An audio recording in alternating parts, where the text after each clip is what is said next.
ನಡಿ ಈಗ ಶುರು ಮಾಡೋಣ. ಕೇಸರಿಯಿಂದ ಮನೋಲ್ಲಾಸ ಮನಸ್ಸು ಮತ್ತೇರಿ ಕುಣಿದಾಡಿದೆ ನೋಡು, ಮನಸ್ಸು ಮತ್ತೇರಿ ಕುಣಿದಾಡಿದೆ ನೋಡು. ಕ್ಷಣ ಕ್ಷಣವೂ ಆಚರಿಸಿ ಕೇಸರಿ ಹಬ್ಬ. ವಿಮಲ್ ಬಾಯಲ್ಲಿ ಹೇಳಿ ಕೇಸರಿ. ಎಚ್.ಡಿ. ರೇವಣ್ಣ ಅವರಿಗೆ ಜಾಮೀನು ಅರ್ಜಿ ಈಗ ಸಲ್ಲಿಸುವಂತ ಎಲ್ಲ ಸಾಧ್ಯತೆಗಳಿರುವಂಥದ್ದು ಅವರ ವಕೀಲರ ಪರವಾಗಿ. ಆದರೆ ರೇವಣ್ಣ ಅವರಿಗೆ ಜಾಮೀನು ಸಿಗೋದು ಡೌಟ್ ಅಂತ ಕೇಳಿ ಬರ್ತಾ ಇರುವಂಥದ್ದು ಕಿಡ್ನ್ಯಾಪ್ ಪ್ರಕರಣ ಕುರಿತಂತೆ ಈಗಾಗಲೇ ಎಚ್.ಡಿ. ರೇವಣ್ಣ ಅವರಿಗೆ ಜಾಮೀನು ಸಲ್ಲಿಸುವಂಥ ಎಲ್ಲ ಪ್ರಯತ್ನವನ್ನು ಅವರ ವಕೀಲರು ಮಾಡ್ತಾ ಇದ್ದಾರೆ. ಆದರೆ ಉನ್ನತ ಮೂಲಗಳ ಪ್ರಕಾರ ಕಿಡ್ನ್ಯಾಪ್ ಪ್ರಕರಣದಲ್ಲಿ ರೇವಣ್ಣ ಅವರಿಗೆ ಜಾಮೀನು ಡೌಟ್ ಎನ್ನಲಾಗ್ತಾ ಇದೆ. ಇಂದು ನ್ಯಾಯಾಲಯಕ್ಕೆ ಜಾಮೀನು ಅರ್ಜಿ ಸಲ್ಲಿಕೆ, ಈಗಾಗಲೇ ಮಧ್ಯಂತರ ಜಾಮೀನು ಅರ್ಜಿ ಕೂಡ ವಜಾ ಆಗಿದೆ.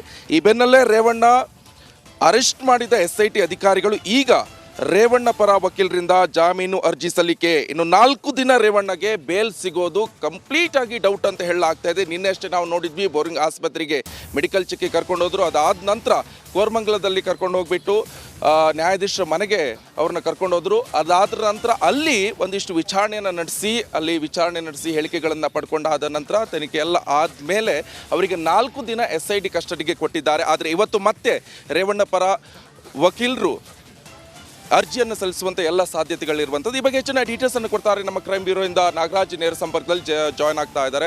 ನಾಗರಾಜ್, ಸದ್ಯ ಏನು ಅಪ್ಡೇಟ್ಸ್ ಲಭ್ಯವಾಗ್ತಾ ಇದೆ? ಜಾಮೀನು ಅರ್ಜಿ ಇವತ್ತು ಸಲ್ಲಿಸುವಂಥ ಎಲ್ಲ ಸಾಧ್ಯತೆಗಳು ಕಂಡು ಬರ್ತಾ ಇರುವಂಥದ್ದು. ಈಗಾಗಲೇ SITಯಲ್ಲಿ 4 ದಿವಸ ಕಸ್ಟಡಿ ಕೊಟ್ಟಿದ್ದಾರೆ ನ್ಯಾಯಾಧೀಶರು. ಏನು ಡೀಟೇಲ್ಸ್ ಸಿಗ್ತಾ ಇದೆ? ನಿಕೇಶ್, ಎಚ್.ಡಿ. ರೇವಣ್ಣ ಬಂಧನಕ್ಕೆ ಸಂಬಂಧಿಸಿದಂತೆ ಈಗಾಗಲೇ ಎಚ್.ಡಿ. ರೇವಣ್ಣ ಅವರ ಒಂದು ಮಧ್ಯಂತರ ನಿರೀಕ್ಷಣಾ ಜಾಮೀನು ಅರ್ಜಿಯನ್ನು ಕೋರ್ಟ್ ವಜಾ ಮಾಡಿತು. ನಂತರ ಅವರ ಬಂಧನ ಆಯಿತು. ಹೀಗಾಗಿ ನಿರೀಕ್ಷಣಾ ಜಾಮೀನು ಅರ್ಜಿ ತಂತಾನೇ ಮಾನ್ಯತೆಯನ್ನು ಕಳೆದುಕೊಂಡಿರ್ತಕ್ಕಂಥದ್ದು. ಹೀಗಾಗಿ ರೆಗ್ಯುಲರ್ ಬೇಲ್ಗೆ ಜನಪ್ರತಿನಿಧಿಗಳ ವಿಶೇಷ ನ್ಯಾಯಾಲಯಕ್ಕೆ ಎಚ್.ಡಿ. ರೇವಣ್ಣ ಪರ ವಕೀಲರು ಇವತ್ತು ಅರ್ಜಿಯನ್ನು ಸಲ್ಲಿಸುವ ಸಾಧ್ಯತೆ ಇರತಕ್ಕಂಥದ್ದು. ಅದರಲ್ಲೇ ಅರ್ಜಿ ಸಲ್ಲಿಕೆಯಾದರೂ ಒಂದು ಕಡೆ ಈ ಒಂದು ಅರ್ಜಿಗೆ ಯಾಕೆ ಅವರಿಗೆ ಜಾಮೀನನ್ನು ನೀಡಬೇಕಂತೇಳಿ ಅವ್ರ ಪರ ವಕೀಲರು ವಾದವನ್ನು ಮಾಡಬೇಕು. ಅದಕ್ಕೆ ಸರ್ಕಾರಿ ಅಭಿಯೋಜಕರು ಆಕ್ಷೇಪಣೆಯನ್ನು ಸಲ್ಲಿಕೆ ಮಾಡಬೇಕು. ಆದರೆ ಏನು 8ನೇ ತಾರೀಕು ಮಧ್ಯಾಹ್ನ 3 ಗಂಟೆವರೆಗೂ ಅವರನ್ನು ಕಸ್ಟಡಿಗೆ ನೀಡಿ ನಿನ್ನೆ ನ್ಯಾಯಾಧೀಶರು ಆದೇಶವನ್ನು ನೀಡಿದ್ದಾರೆ. ಈ ಅವಧಿಯಲ್ಲಿ ಅವರಿಗೆ ಯಾವುದೇ ಕಾರಣಕ್ಕೂ ಜಾಮೀನು ಕೊಡೋದಕ್ಕೆ ಕಾನೂನಿನಲ್ಲಿ ಅವಕಾಶ ಇಲ್ಲ. ಹೀಗಾಗಿ 8ನೇ ತಾರೀಕು ಮಧ್ಯಾಹ್ನ 3 ಗಂಟೆ ಒಳಗಡೆ ಅವರನ್ನು ನ್ಯಾಯಾಧೀಶರ ಎದುರು ಹಾಜರುಪಡಿಸ್ತಾರೆ. ಆ ಅವಧಿಯಲ್ಲಿ ಆ ಒಂದು ಜಾಮೀನು ಅರ್ಜಿಯನ್ನು ವಿಚಾರಣೆಗೆ ಎತ್ಕೊಂಡು ವಿಚಾರಣೆ ನಡೆದಿದ್ದರೂ ಸಹ ಅದರ ಆದೇಶವನ್ನು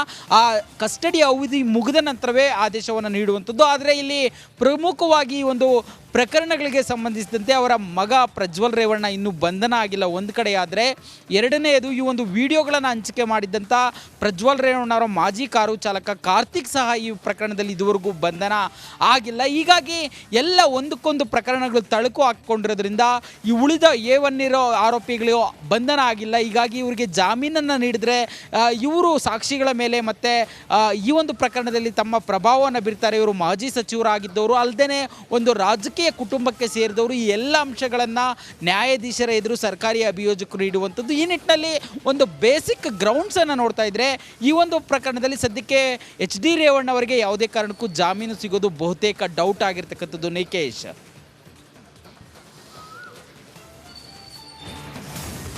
ಥ್ಯಾಂಕ್ ಯು ನಾಗರಾಜ್, ನಿಮ್ಮೆಲ್ಲ ಡೀಟೇಲ್ಸ್ಗೆ.